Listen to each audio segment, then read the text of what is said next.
ಗೆದ್ದರೆ ದೇಶದ ಸಂಪತ್ತು ಮರು ಹಂಚಿಕೆ ಆಗುತ್ತಾ? ಕಾಂಗ್ರೆಸ್ ಪ್ರಣಾಳಿಕೆ ವಿರುದ್ಧ ಮತ್ತೆ ಪ್ರಧಾನಮಂತ್ರಿ ನರೇಂದ್ರ ಮೋದಿ ಕೆಂಡಾಮಂಡಲ.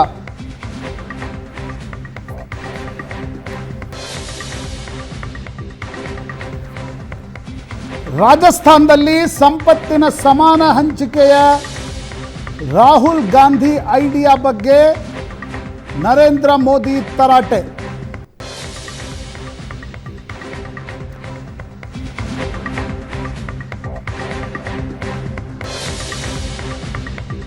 ಕಾಂಗ್ರೆಸ್ ಗೆದ್ದರೆ ನುಸುಳುಕೋರರಿಗೆ ಸಂಪತ್ತಿನ ಹಂಚಿಕೆ.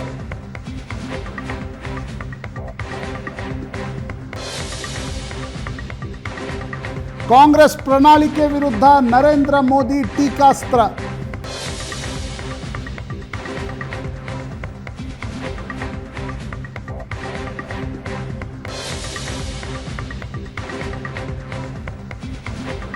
ಎರಡು 2024ರ ಚುನಾವಣೆಯಲ್ಲಿ ಮೊದಲ ಬಾರಿಗೆ ಹಿಂದೂ ಮುಸ್ಲಿಂ ವಿಷಯ ಪ್ರಸ್ತಾಪಿಸಿದ ಪ್ರಧಾನಮಂತ್ರಿ ನರೇಂದ್ರ ಮೋದಿ.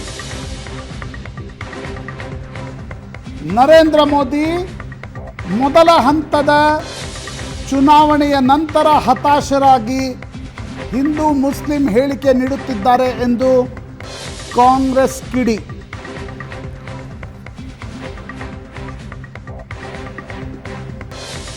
ಮೋದಿ ಅವರ ಹೇಳಿಕೆ ಸೋಲಿನ ಮುನ್ಸೂಚನೆ ಎಂದು ಹೇಳಿದ ಮಲ್ಲಿಕಾರ್ಜುನ್ ಖರ್ಗೆ.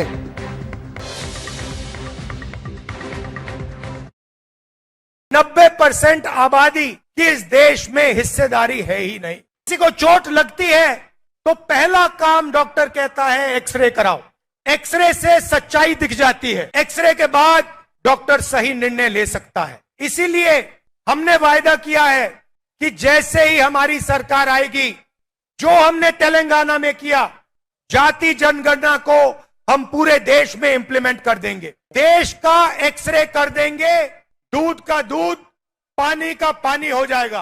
पिछड़े वर्ग को, दलितों को, आदिवासियों को, गरीब जनरल कास्ट के लोगों को, माइनॉरिटीज को पता लग जाएगा कि इस देश में उनकी भागीदारी कितनी है। इसके बाद हम फाइनेंशियल और इंस्टीट्यूशनल सर्वे करेंगे। ये पता लगाएंगे हिंदू किसके हाथों में है, कौन से वर्ग के हाथ में है। और इस ऐतिहासिक कदम के बाद हम क्रांतिकारी काम शुरू करेंगे। जो आपका हक बनता है वो हम आपके लिए आपको देने का काम करेंगे। चाहे वो मीडिया हो, ब्यूरोक्रेसी हो, हिंदुस्तान की सब संस्थाएं हो, वहां हम आपकी जगह बनाकर आपको हिस्सेदारी देंगे। 90%। इस बार का कांग्रेस का मैनिफेस्टो देख लीजिए। कांग्रेस ने अपने मैनिफेस्टो में जो कहा है वो चिंताजनक है, गंभीर है। और ये माओवाद की सोच को धरती पर उतारने की उनकी कोशिश है। उन्होंने कहा है कि अगर कांग्रेस की सरकार बनेगी तो हर एक की प्रॉपर्टी का सर्वे किया जाएगा। हमारी बहनों के पास सोना कितना है उसकी जांच की जाएगी, उसका हिसाब लगाया जाएगा। हमारे आदिवासी परिवारों में चांदी होती है, सिल्वर कितना है उसका हिसाब लगाया जाएगा। सरकारी मुलाजिमों के पास कितना जगह है, क्या है, पैसे कहां है, नौकरी कहां है, उसकी जांच की जाएगी। इतना ही नहीं, आगे क्या कहा है, ये जो गोल्ड है बहनों का और जो संपत्ति है ये सबको समान रूप से वितरित कर दी जाएगी। क्या ये आपको मंजूर है? क्या आपकी संपत्ति सरकार को हटने का अधिकार है? क्या आपकी संपत्ति को, आपने मेहनत करके कमाई हुई संपत्ति को सरकार को ऐंठने का अधिकार है? क्या उस संपत्ति को मेरी माताओं बहनों की जिंदगी में सोना वो सिर्फ शो करने के लिए नहीं होता है, उसके स्वाभिमान से जुड़ा हुआ है। उसका मंगलसूत्र वो एक सोने का कीमत का मुद्दा नहीं है, उसके जीवन के सपनों से जुड़ा हुआ है। तुम उसे छीनने की बात कर रहे हो अपने मैनिफेस्टो में। गोल्ड ले लेंगे, सबको वितरित कर देंगे। और पहले जब उनकी सरकार थी उन्होंने कहा था कि देश की संपत्ति पर पहला अधिकार मुसलमानों का है। इसका मतलब ये संपत्ति इकट्ठी करके किसको बांटेंगे? जिनके ज्यादा बच्चे हैं उनको बांटेंगे। घुसपैठियों को बांटेंगे। क्या आपकी मेहनत की कमाई का पैसा घुसपैठियों को दिया जाएगा? आपको मंजूर है ये कांग्रेस का मैनिफेस्टो। ಇದೇ ವಿಷಯದ ಬಗ್ಗೆ ಇವತ್ತು ಮಾತಾಡ್ತೀವಿ. ಸಂಪತ್ತಿನ ಮರು ಹಂಚಿಕೆ. ಜನ ಕಷ್ಟಪಟ್ಟು ದುಡಿದು ಗಳಿಸಿದ್ದನ್ನು ಮಕ್ಕಳು ಹೆಚ್ಚಿರೋರಿಗೆ ಕೊಟ್ಟು ಬಿಡ್ತಾರ ಕಾಂಗ್ರೆಸ್ ಅಧಿಕಾರಕ್ಕೆ ಬಂದರೆ, ಮೋದಿಯವರ ಆರೋಪ. ಹೈದರಾಬಾದ್ನಲ್ಲಿ ರಾಹುಲ್ ಗಾಂಧಿ ಅವರ ಭಾಷಣ,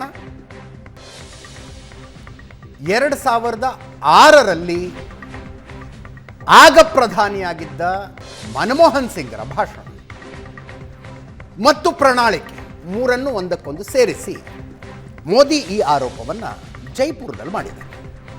ಇದೇ ವಿಷಯದ ಬಗ್ಗೆ ಇವತ್ತು ಮಾತಾಡ್ತೀವಿ. ನನ್ನ ಕೊಲೀಗ್ ಪ್ರಶಾಂತ್ ನಾಥು ಇದ್ದಾರೆ. ಪ್ರಶಾಂತ್, ಕಾರ್ಯಕ್ರಮಕ್ಕೆ ಸ್ವಾಗತ. ಅಶ್ವಥ್ ನಾರಾಯಣರು ಬಿಜೆಪಿಯಿಂದ ಇದ್ದಾರೆ, ಕಾಂಗ್ರೆಸ್ನಿಂದ ಯಾರೂ ಇಲ್ಲ. ಕಾಂಗ್ರೆಸ್ ಇವತ್ತಿನ ಚರ್ಚೆಗೆ ಅತಿಥಿಗಳನ್ನು ಕಳಿಸಬಾರ್ದು ಅನ್ನೋ ನಿರ್ಧಾರಕ್ಕೆ ಬಂದಿದೆ. ಎನಿವೇಸ್, ನಮ್ಮ ಜೊತೆಗೆ ಅಬ್ದುಲ್ ರಜಾಕ್ ಅವರಿದ್ದಾರೆ.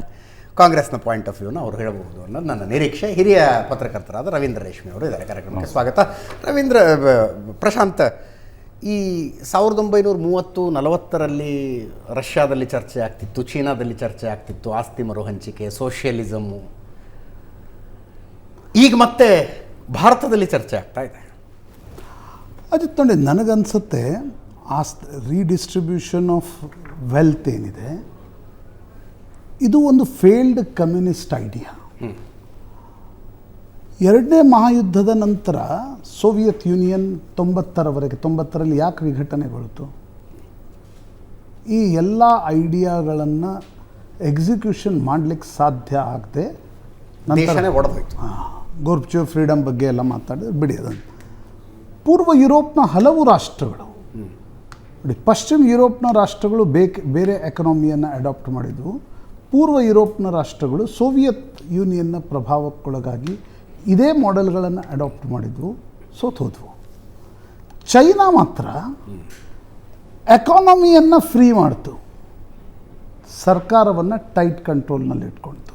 ಅದು ಕೂಡ ಅಮೇರಿಕನ್ ಆಗಿನ ಸೆಕ್ರೆಟರಿ ಆಫ್ ಸ್ಟೇಟ್ ದಿಲ್ಲಿಯಿಂದ ಒಂದು ವಿಶೇಷ ವಿಮಾನದಲ್ಲಿ ರಹಸ್ಯ ಭೇಟಿ ಕೊಟ್ಟು ಚೈನಾಗೆ ಒತ್ತಡವನ್ನು ಹೇರಿದ ನಂತರ ಚೈನಾ ತನ್ನ ಮಾರುಕಟ್ಟೆಯನ್ನು ಇವತ್ತು ಹೇಗಿದೆ ಅಂದರೆ, ನನಗನ್ಸುತ್ತೆ ಎಲ್ಲಿವರೆಗೆ ಜಗತ್ತಿನ ಕ್ಯಾಪಿಟಲಿಸ್ಟ್ ದೇಶಗಳ ಪಟ್ಟಿ ಮಾಡಿದ್ರೆ ಬಹುಶಃ ಚೀನಾ ಮೊದಲನೇ ಸ್ಥಾನದಲ್ಲಿ ಇವತ್ತು ನೋಡಿ ನೀವು, ನನಗನ್ಸುತ್ತೆ ಚೀನಾ ಎಲ್ಲಿವರೆಗೆ ಗ್ರೋತ್ ಮಾಡುತ್ತೋ ಒಂದು ರಾಷ್ಟ್ರವಾಗಿ ಉಳಿದುಕೊಳ್ಳುತ್ತೆ.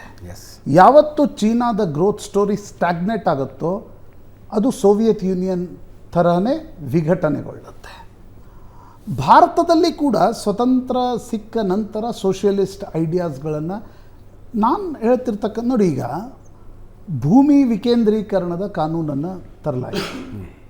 ಆ ಸಂದರ್ಭದಲ್ಲಿ ಅದು ಬೇಕಾಗಿತ್ತು. ಪಾಕಿಸ್ತಾನ ಅದನ್ನು ತರಲಿಕ್ಕೆ ಸಾಧ್ಯ ಆಗಲಿಲ್ಲ, ಭಾರತ ತಂತು. ಪಾಕಿಸ್ತಾನ ಇವತ್ತು ಕೂಡ 1000 ಎಕರೆ 2000 ಎಕರೆ ಜಮೀನು ಹೋಲ್ಡಿಂಗ್ ಇದೆ, ಭಾರತದಲ್ಲಿ ಸಾಧ್ಯ ಆಗಲಿಲ್ಲ. ಆದರೆ ರಾಹುಲ್ ಗಾಂಧಿ ಯಾವ ಹೊತ್ತಿನಲ್ಲಿ ಈ ವಿಷಯ ಪ್ರಸ್ತಾಪಿಸ್ತಿದ್ದಾರೆ ಅಂತಕ್ಕಂಥದ್ದು ಬಹಳ ಮುಖ್ಯ. 1991ರಲ್ಲಿ ಅವರದೇ ಸರ್ಕಾರ ಇದ್ದಾಗ ಭಾರತದ ಮಾರ್ಕೆಟ್ ಎಕಾನಮಿಯನ್ನು ಓಪನ್ ಅಪ್ ಮಾಡಲಾಯಿತು. ನಾವು ಜಾಗತೀಕರಣದ ವ್ಯವಸ್ಥೆಯನ್ನು ಅಳವಡಿಸ್ಕೊಂಡ್ವಿ. ಇವತ್ತು ಏಕಾಏಕಿ ಡಿಫಂಕ್ಟ್ ನ್ಯಾಷನಲ್ ಅಡ್ವೈಸರಿ ಕಮಿಟಿಯ ಕೆಲ ಸದಸ್ಯರ ಸಲಹೆಯನ್ನು ಒಪ್ಪಿಕೊಂಡು Rahul Gandhi redistribution of resources ಬಗ್ಗೆ ಮಾತಾಡ್ತಾ ಇದ್ದಾರೆ. ಅಂದರೆ ಅವರು ಇವತ್ತು ಯಾವ ವಿಷಯವನ್ನು ಕಾಂಗ್ರೆಸ್ 50-60 ವರ್ಷಗಳ ಕಾಲ ಮಾಡಲಿಕ್ಕೆ ಸಾಧ್ಯ ಆಗಲಿಲ್ವೋ ಆ ಎಲ್ಲ ಐಡಿಯಾಗಳನ್ನು ಇವತ್ತು ಹೇಳ್ತಿದ್ದಾರೆ. ಜಾತಿ ಗಣತಿ ಈಗೇನು ಹೇಳ್ತಿದ್ದಾರೆ, ಮೊದಲು ಜಾತಿ ಗಣತಿ ಮಾಡಿಸ್ತೀವಿ, ಆಮೇಲೆ ಫೈನಾನ್ಷಿಯಲ್ ಆ್ಯಂಡ್ ಇನ್ಸ್ಟಿಟ್ಯೂಷನಲ್ ಸರ್ವೆ ಮಾಡಿಸ್ತೀವಿ, ನಂತರ ಯಾರ ಬಳಿ ಎಷ್ಟು ಆಸ್ತಿ ಇದೆ ಅಂತ ನೋಡ್ತೀವಿ. ಅದನ್ನು ಪ್ರಣಾಳಿಕೆಯಲ್ಲೇ ಅದನ್ನು ಸೇರಿಸಿಲ್ಲ, ಆದರೆ ಹೈದರಾಬಾದ್ನ ಭಾಷಣದಲ್ಲಿ ರಾಹುಲ್ ಗಾಂಧಿ ತಮ್ಮ ಮಾತನ್ನು ಹೇಳಿದರು. ಇವತ್ತು ನನಗನ್ಸುತ್ತೆ ನರೇಂದ್ರ ಮೋದಿ ಆ ವಿಷಯವನ್ನು ಪ್ರಸ್ತಾಪಿಸಿ ನೋಡಿ, ಚರ್ಚೆ ಆಗೋದ್ರಲ್ಲಿ ತಪ್ಪಿಲ್ಲ. ನನಗೇನು ಇವತ್ತಿನ ನರೇಂದ್ರ ಮೋದಿಯವರ ಭಾಷಣ ಕೆಲವರು ಹೇಳ್ತಿದ್ದೆ ಇಲ್ಲ ಅದು ಭಾಳ ಹೇಟ್ ಸ್ಪೀಚ್ ರೀತಿಯಲ್ಲಿ. ಅರೆ, ನಿಮಗೆ ನಾಳೆಯ ಹೊತ್ತಿನಲ್ಲಿ ಆಗಬಹುದಾಗಿರ್ತಕ್ಕಂಥ ವಿಷಯಗಳ ಬಗ್ಗೆ ಎರಡೂ ಪಕ್ಷಗಳು ತಮ್ಮ ತಮ್ಮ ವಾದ ಪ್ರತಿವಾದವನ್ನು ಮುಂದೂಡಲಿಕ್ಕೆ ಚುನಾವಣೆಗಳಿರೋದು. ಸರಿ, ಬರ್ತೀನಿ, ಆಮೇಲೆ ಬರ್ತೀನಿ. ಸರಿ, ಪೊಲಿಟಿಕಲಿ ಅದರಲ್ಲಿ ಗೇನ್ ಇದೆ, ಗೇನ್ ಇಲ್ಲ, ಈ ಚರ್ಚೆ ಸ್ವಾಭಾವಿಕವಾಗಿ ನಡೆಯುತ್ತೆ. ಮೊದಲನೇ ಫೇಸ್ನ ಇಲೆಕ್ಷನ್ಸ್ ಆದ ತಮಿಳುನಾಡಿನ ಚುನಾವಣೆಗಳಾದ ನಂತರ ನರೇಂದ್ರ ಮೋದಿ ಈ ವಿಷಯವನ್ನು ಪ್ರಸ್ತಾಪಿಸ್ತಿದ್ದಾರೆ. ಆದರೆ ಮೊದಲು ಶುರು ಮಾಡಿದ್ದು Rahul Gandhi, redistribution of wealth ಆಗಬೇಕು ಅಂತಕ್ಕಂಥದ್ದು. ಅದರ ಬಗ್ಗೆ ಕೂಡ ಚರ್ಚೆ ಆಗಬೇಕಾಗತ್ತೆ. ಇವತ್ತಿನ ಭಾರತದ ಸಂದರ್ಭದಲ್ಲಿ ಅದು ಸಾಧ್ಯ ಉಂಟಾ ಅಂತಕ್ಕಂಥ, ನೀವು ವಿದೇಶ ಬಿಟ್ಬಿಡಿ, ಭಾರತದಲ್ಲೇ ತೆಗೆದುಕೊಳ್ಳಿ. ಕರ್ನಾಟಕ, ತಮಿಳುನಾಡು, ಆಂಧ್ರ, ಮಹಾರಾಷ್ಟ್ರ, ಗುಜರಾತ್ ಇವು ಯಾಕೆ ಎಕನಾಮಿಕಲಿ ಮುಂದೆ ಹೋದ್ವು ನೋಡಿ. ಇವು ರಾಜ್ಯಗಳಲ್ಲೂ ಕೂಡ ಸೋಷಿಯಲಿಸಮ್ ಇರಲಿಲ್ವಾ? ಈ ರಾಜ್ಯಗಳಲ್ಲೂ ಕೂಡ ಡಿಸ್ಟ್ರಿಬ್ಯೂಷನ್ ಆದ ನಂತರವೇ ನಿಮ್ಗೊಂದು ಜಾಗತೀಕರಣದ ಲಾಭ ಸಿಗುತ್ತೆ. ಇಲ್ಲ ಅಂದರೆ ಜಾಗತೀಕರಣದ ಲಾಭ ಸಿಗಲ್ಲ. ಆದರೆ ಇವತ್ತು ಭಾರತದ ಅತಿ ದೊಡ್ಡ ರಾಜ್ಯಗಳು ಉತ್ತರ ಪ್ರದೇಶ್, ಬಿಹಾರ್ ಮತ್ತು ಬಂಗಾಳ ಯಾಕೆ ಹಿಂದುಳಿದ್ವು? ಸರ್ಕಾರಗಳು ಪ್ರತಿಯೊಂದು ಸಂದರ್ಭ ನೋಡಿ, ಗೌರ್ಮೆಂಟ್ ಇಡೀ ಮಾರ್ಕೆಟ್ ಎಕಾನಮಿ ಏನು ಹೇಳುತ್ತೆ? Government is here to not to create wealth. ಅದನ್ನು ಮಾರ್ಕೆಟ್ ಕ್ರಿಯೇಟ್ ಮಾಡುತ್ತೆ ವೆಲ್ತನ್ನು. ಅದನ್ನು ಸರ್ಕಾರ ಕೈಗೆ ತೆಗೆದುಕೊಂಡು ನಾವು ವೆಲ್ತನ್ನು ಡಿಸ್ಟ್ರಿಬ್ಯೂಟ್ ಮಾಡ್ತೀವಿ ಅಂತ ಹೋದರೆ ಇವತ್ತಿನ ಸಂದರ್ಭದಲ್ಲಿ ಸಾಧ್ಯ ಉಂಟಾ ಅಂತಕ್ಕಂಥದ್ದು ಪ್ರಶ್ನೆ. ಅದನ್ನು ನರೇಂದ್ರ ಮೋದಿ ಮೈನಾರಿಟಿ ಜೊತೆಗೂ ಕೂಡ ಜೋಡಿಸ್ತಕ್ಕಂಥ ಪ್ರಯತ್ನ ಮಾಡಿದ್ದಾರೆ. ಸಹಜವಾಗಿ ಇವರು ರಾಜಕಾರಣಿ, ಸಹಜವಾಗಿ ಅವರು ರಾಜಕಾರಣಿ, ತಮ್ಮ ರೊಟ್ಟಿಗಳನ್ನು ಬೇಯಿಸ್ತಕ್ಕಂಥ ಪ್ರಯತ್ನವನ್ನು ಮಾಡ್ತಿದ್ದಾರೆ. ರವೀಂದ್ರ ರೇಷ್ಮೆ ಅವ್ರ ಪ್ರತಿಕ್ರಿಯೆ ತಗೊಳ್ಬೇಕು. Redistribution of wealth. ರಾಷ್ಟ್ರೀಯ ಕಾಂಗ್ರೆಸ್ ಪಕ್ಷ ಉಳಿದವರೆಲ್ಲರಿಗಿಂತ ಮುಂಚಿತವಾಗಿ ತನ್ನ ಪ್ರಣಾಳಿಕೆ ನ್ಯಾಯಪತ್ರವನ್ನು ಘೋಷಣೆ ಮಾಡ್ತು, ಅದನ್ನು ಲೋಕಾರ್ಪಣೆ ಮಾಡ್ತು. ಅದ್ರ ಹೆಸರೇ ಪಂಚ ನ್ಯಾಯ 25 ಗ್ಯಾರಂಟಿ. 5 ನ್ಯಾಯ ಸೂತ್ರಗಳು, 25 ಗ್ಯಾರಂಟಿಗಳು.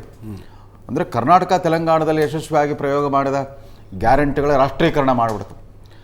ಅದಷ್ಟೇ ಅಲ್ಲ, ಇಲ್ಲಿ ಬರೀ ತಿಂಗಳಿಗೆ 2,000 ಹಾಕ್ತೀವಿ, ಇಲ್ಲ ಇನ್ಮೇಲೆ 1 ಲಕ್ಷ ಕೊಡ್ತೀವಿ ಒಂದೊಂದು ಬಡ ಕುಟುಂಬದ ಹೆಣ್ಮಗಳಿಗೆ ಅಂತ ಹೇಳಿದರು. ಪದವೀಧರರು, ಡಿಪ್ಲೊಮಾದಾರರು ಕೂಡ 1 ಲಕ್ಷ ಕೊಟ್ಟು ಅವ್ರಿಗೆ ಅಪ್ರೆಂಟಿಸ್ ತರಬೇತಿ ಕೊಡ್ತೀವಿ ಅಂತ ಬೇರೆ ಹೇಳಿಬಿಟ್ರು. ಆವತ್ತೇ ನನಗೆ ಆಶ್ಚರ್ಯವಾಗಿತ್ತು, ಯಾಕೋ ಇದು ಗೆಲ್ಲೋ ಪಕ್ಷದ ಪ್ರಣಾಳಿಕೆ ಥರ ಇಲ್ಲ, ಗೆಲ್ಲೋ ಭರವಸೆಯನ್ನು ಕಳ್ಕೊಂಡಿರೋ ಪಕ್ಷದ ಪ್ರಣಾಳಿಕೆ ಅಂತ ಅನಿಸ್ಬಿಡ್ತು. ದೇಶದಲ್ಲಿ ಒಂದು 25 ಕೋಟಿ BPL ಪರಿವಾರಗಳಿದ್ದರೆ 25 ಲಕ್ಷ ಕೋಟಿ ಒಂದು ಬಾಬತ್ಗೆ, ಒಂದು 10 ಕೋಟಿ ಜನ ಪದವೀಧರರು ಮತ್ತು ಈ ಡಿಪ್ಲೊಮಾದಾರರು ಇದ್ದುಬಿಟ್ರೆ ಅದಕ್ಕೊಂದು 10 ಲಕ್ಷ ಕೋಟಿ. ಈ ಇವತ್ತಿನ ಬಜೆಟ್ ಗಾತ್ರವೇ 47 ಲಕ್ಷ ಕೋಟಿ ಇರುವ ಇವರು 35 ಲಕ್ಷ ಕೋಟಿ ಇವೆರಡೂ ಬಾಬತ್ತಿಗೆ ಕೊಟ್ಬಿಟ್ರೆ ಸರ್ಕಾರ ಯಾಕಿರಬೇಕು? ಬಹುಶಃ ಅವ್ರ ಉದ್ದೇಶ ಹೆಂಗಿರಬೇಕು? ಸರ್ಕಾರ ಯಾವ ಇಲಾಖೆಗಳನ್ನು ನಿರ್ವಹಿಸೋದು ಬೇಕಾಗಿಲ್ಲ, ಜಿಲ್ಲಾ ಮಟ್ಟದಲ್ಲೊಂದು ನೋಟ್ ಪ್ರಿಂಟಿಂಗ್ ಪ್ರೆಸ್ ತಂದಿಟ್ಬಿಟ್ರೆ ಸಾಕು, ಹಂಚ್ತಾ ಹೋಗೋದು ಎಷ್ಟು ಬೇಕೋ ಅಷ್ಟು. ನಾವಿಲ್ಲಿ ಈ ಪ್ರಣಾಳಿಕೆಗಳನ್ನು ನೋಡ್ತಿರುವಾಗ, ಎರಡೂ ಪಕ್ಷಗಳ, ಎರಡೂ ಮೈತ್ರಿಕೂಟಗಳ ಪ್ರಣಾಳಿಕೆಗಳು ನೋಡ್ತಿರುವಾಗ ಆಶ್ವಾಸನೆ ಮತ್ತು ಆಮಿಷ ಇವುಗಳ ನಡುವಿನ ಸೂಕ್ಷ್ಮ ವ್ಯತ್ಯಾಸವನ್ನು ನಾವು ಅರ್ಥ ಮಾಡ್ಕೋಬೇಕು. ಎಲ್ಲಿ ಒಂದು ಸುಸ್ಥಿರ ಆರ್ಥಿಕ ವ್ಯವಸ್ಥೆಯಲ್ಲಿ ಬಡವರಿಗೆ, ಜನಸಾಮಾನ್ಯರಿಗೆ ನೆಮ್ಮದಿಯ ಬದುಕಿನ ಭರವಸೆ ಕೊಡೋ ಥರ ಇರುತ್ತೋ ಅದು ಆಶ್ವಾಸನೆ. ಅದ್ರ ಬದಲು ಬಡವರ ಅಸಹಾಯಕತೆಯನ್ನು ದುರ್ಬಳಕೆ ಮಾಡ್ಕೊಂಡ್ಬಿಟ್ಟು 1 ಲಕ್ಷ ಕೊಡ್ತೀವಿ, 1.5 ಲಕ್ಷ ಕೊಡ್ತೀವಿ ಅಂತ ಈ ಥರ ಆಸೆ ಹುಟ್ಟಿಸೋದಿದೆಯಲ್ಲ, ಅದು ಆಮಿಷ. ಈ ಆಮಿಷವನ್ನು ಆಧರಿಸಿದ ಪ್ರಣಾಳಿಕೆ ಕೊಟ್ಟಾಗ ನಂಗೆ ಆಶ್ಚರ್ಯ ಹೋಗ್ಬಿಡ್ತು. ಯಾಕೆ 33 ವರ್ಷಗಳಿಂದ ತಂದೆ ನೇತೃತ್ವದ ಸರ್ಕಾರ ತಂದ, ಅವ್ರು ಹೇಳಿದ್ರಲ್ಲ ಆರ್ಥಿಕ ಉದಾರೀಕರಣದ ನೀತಿಯನ್ನು ಮರ್ತು ಬಿಡ್ತಾ. ಇವತ್ತು ರಾಹುಲ್ ಗಾಂಧಿ ಅವರು ದೇಶದವರೆಗೂ ಸ್ಪಷ್ಟವಾಗಿ ಹೇಳಬೇಕಾಗಿರೋದು, ಮನಮೋಹನ್ ಸಿಂಗ್ ಆರ್ಥಿಕ ನೀತಿಯನ್ನು ನಾವು ತಿರಸ್ಕರಿಸಿದ್ದೇವೆ, ವಿತ್ ರೆಟ್ರಾಸ್ಪೆಕ್ಟಿವ್ ಎಫೆಕ್ಟ್ ಪೂರ್ವಾನ್ವಯ ಆಗೋಗಿ ನಾವು ತಿರಸ್ಕರಿಸ್ಬಿಟ್ಟಿದ್ದೇವೆ. ಮತ್ತು ನಾವು ವಾಪಸ್ಸು 1971 ಗರೀಬ್ ಹಠಾವೋ ಆರ್ಥಿಕ ನೀತಿಯನ್ನು ವಾಪಸ್ ತರ್ತಿದ್ದೇವೆ ಅಂತ. ನನಗೆ ಆಶ್ಚರ್ಯ ಆಗಿದ್ದು, 30 ವರ್ಷಗಳ ಕಾಲ ಚಾಲ್ತಿಯಲ್ಲಿದ್ದ ಜವಾಹರ್ಲಾಲ್ ನೆಹರು ಅವರ ಮಿಶ್ರ ಆರ್ಥಿಕ ವ್ಯವಸ್ಥೆಯಲ್ಲೂ ಕೂಡ ಈ ರೀತಿ ಬೇಕಾಬಿಟ್ಟಿಯಾಗಿ ಹಣ ಹಂಚಿಕೆ ಒಂದು ಯಾವುದೇ ವ್ಯವಸ್ಥೆ ಇರಲಿಲ್ಲ.